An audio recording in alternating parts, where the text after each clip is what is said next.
السلام علیکم ورحمت الله وبرکاته. محترم ستنه کړی ده چې زموږ بعضې فامیلي قریبان پیسې ټولوي، بیا کندهار ته استي بیا مسکینانو فقراو ته ورکوي، نو هلته بیا فلمداري کوي، بیا په فیسبوک هم پورته کوي، نو ښځې هم راځي، سپین ږیري ځوانان، نو هغه شرمیږي هم، نو مجبور یې د مجبوریت په خاطر د کمرې مخ ته ځان اچوي.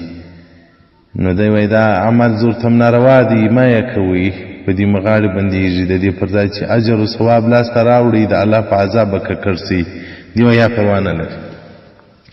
محترم الله جل جلاله قرآن عظیم شان کې د 3 سپارې او د سورة البقرې په 244 آیات کې راته وایي: بسم الله الرحمن الرحیم یا ایها الذین آمنوا لا تبطلوا صدقاتکم بالمن والأذى.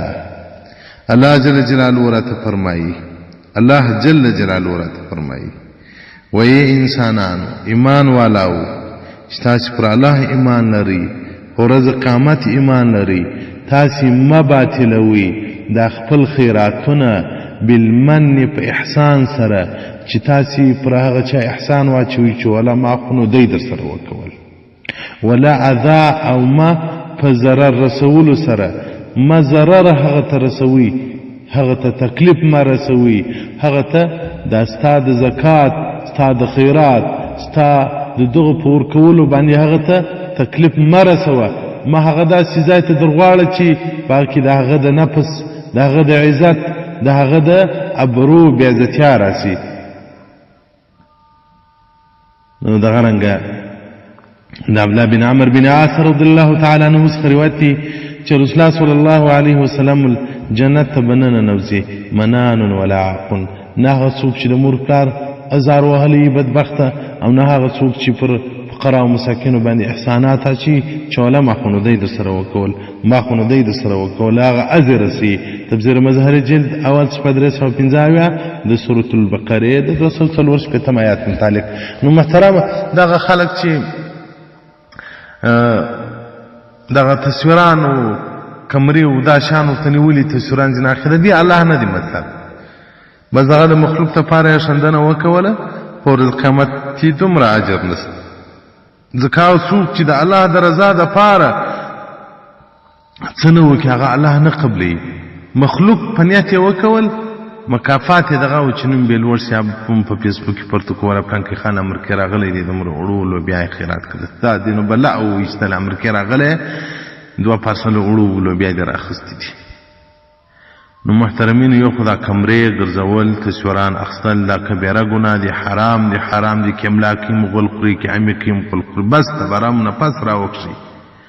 په کبیره ګناه اخته یاست، په زنا اخته یاست، په قتل اخته یاست، په غلا اخته یاست.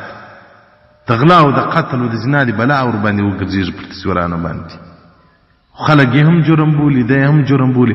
دغه به څه په کوي چې ملا دی، ظالم د مدرسې خاوند دی، د درس خاوند دی، په کبیره ګناه مبتلا وي، نه خلک به دې سي، نه دی ځان به دې سي.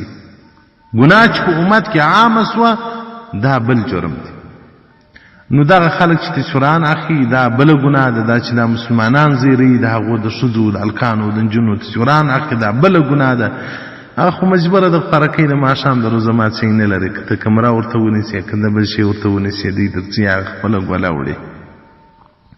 تاسو چې خیرات کوئ، پر ولس رحم کوئ، پر پښتون رحم کوئ، پر مظلوم رحم کوئ، پیسې جمع کړه، کونډې یتیمانو کورونه، د فقراو کورونه معلوم کړه، ورسره سره په دروازه کې ورته کښېږده، ځینځه ځان لا ما ورښیه چې زه یم څوک. هغه خیرات چې تی ورکې او دی تا نه وویني، په ورځ د قیامت به دغه خیرات پر تا باندې د رحمت سایه جنت ته به دې بیایي، د الله له عذابه به دې ګوري.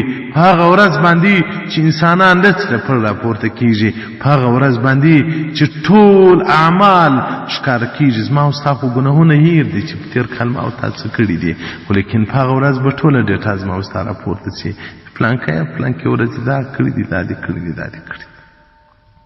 خو دغه پټه صدقه به په هغه ورځ باندې ستا دپاره د جنت د ورتللو ذریعه سي، خلک به په حساب اخته وي. دغه ستا صدقه دا چې تا د یتیم لاس ونیوي، تا د مظلوم لاس ونیوي، تا د غریب لاس ونیوي، تا د هغه رجمات ور برابر کړي، تا د هغه د پیشلمي بندوبست وکړي، تا د هغه د اختر د کالو بندوبست وکړي، هغه صدقه به دې تر لاس ونیسي چې غلی به دې له خلکو پټ جنت ته داخل کړم. موږ پښتانه خو د کا د هندو دا دی ولې هندو ستړی خدای ناراض، موږ ستړي شو تکالیف وکړو الله رسول ناراض وي. نو صدقې پټې ورکوي، خیراتونه پټ ورکوي. دا پرون یو چا یو ویډیو راستولی ما ته خو نو د قناګار ډول چان راستي. نو یو عرب دی په دکان کې سودا کوي، یو بل بیا یو غریب عرب دی، انو هغه د 10 روپو شان واخلي، هغه غریب بل د 10 شان واخلي.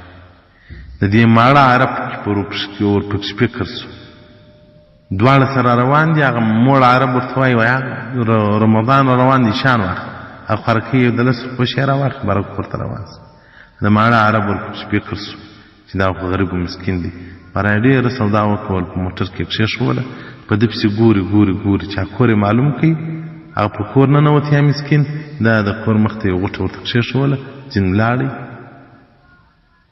دا یو تمثیل دی ورکړی و چې تصدق باید خفیه او پټ وسي. موږ خو ماره دی لکه چرګې ته چې هګۍ ورغلي، کروټ ګرد کلی په ځان خبر چې ما ته هګۍ راغلې ده. انو کشنیان هم په وپېږي ولا خله هګۍ اچوي، باره چار ځای هګۍ واچول کشنیان یې دغه کې غوټه کې وي تښتي. نو زموږ خیراتونه هم دغه دي، بس باره ناري اتحاد دی مو کلامیدی وکړو. محترمینو خیرات وبس الله به درسره راځي، او دا د مغفرت د رحمت میاشت رحم وکړي، خیراتونه او زکاتونه وباسي.